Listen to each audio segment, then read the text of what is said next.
Let me be blunt here. Simply put, I report.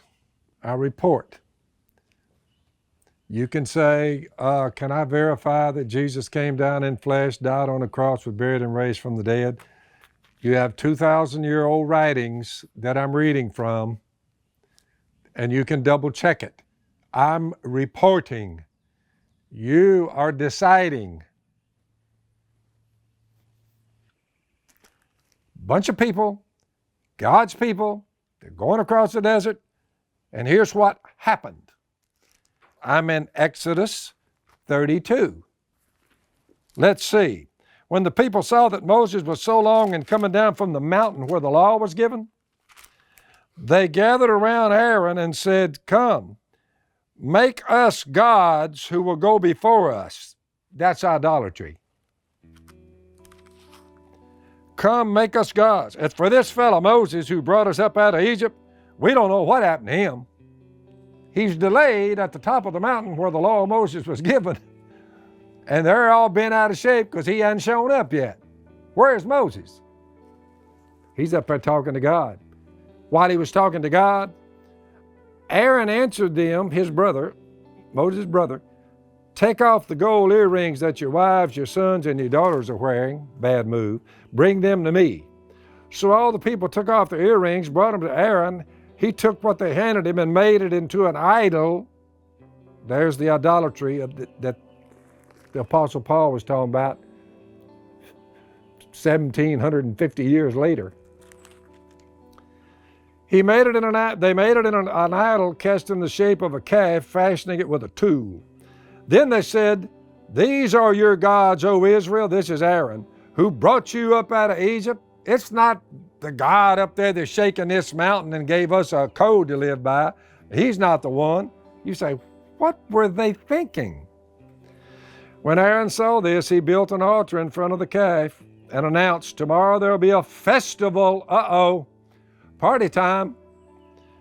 There'll be a festival to the Lord. So the next day the people rose early and sacrificed burnt offerings and presented fellowship offerings. Afterward, they sat down to eat and drink and got up to indulge in revelry.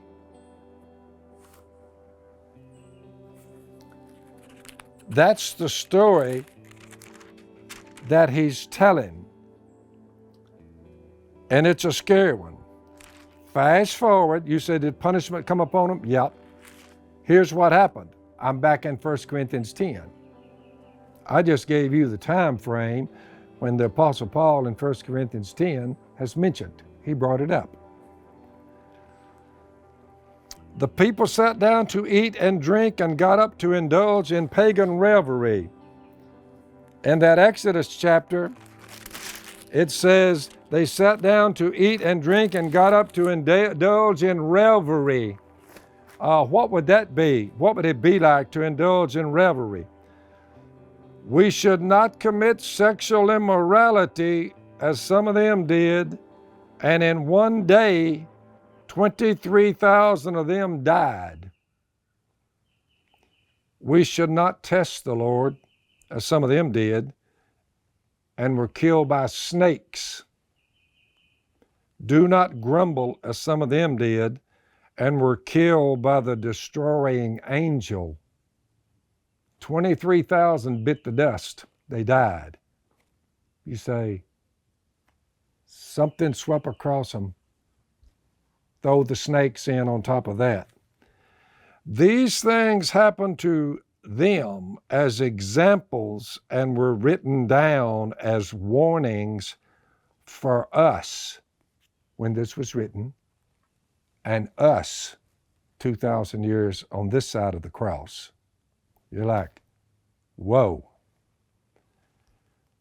Because we live in a generation on whom the fulfillment of the ages has come. Ever since Jesus showed up, you say, he began the fulfillment of the ages. It's going to end.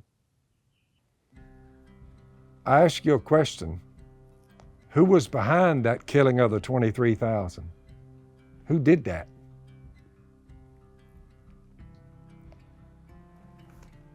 We should not test the Lord as some of them did and were killed by snakes and the destroying angel.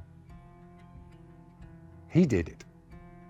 Now, all you folks out there say, well, we shouldn't be saying God would do something like that. I'm just reading the text. I report. You tell me why they were punished that day with all those dead people scattered across the desert. You tell me, verse 11, 1 Corinthians 10, happened to them as examples and were written down as warnings for us. You tell me why God did it.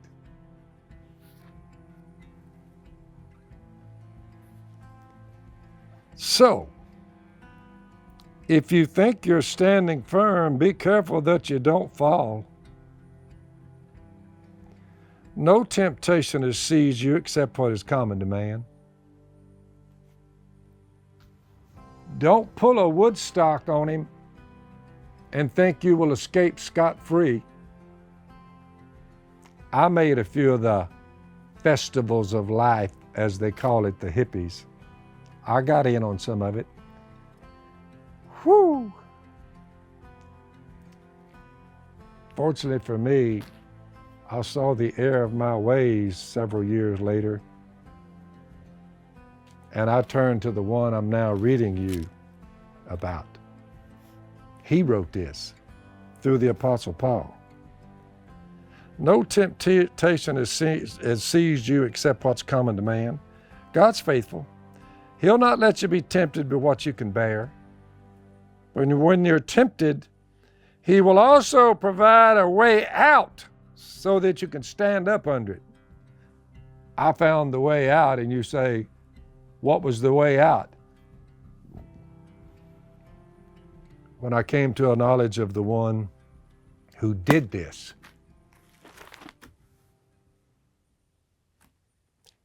It works. Walk with God, and you'll never be alone.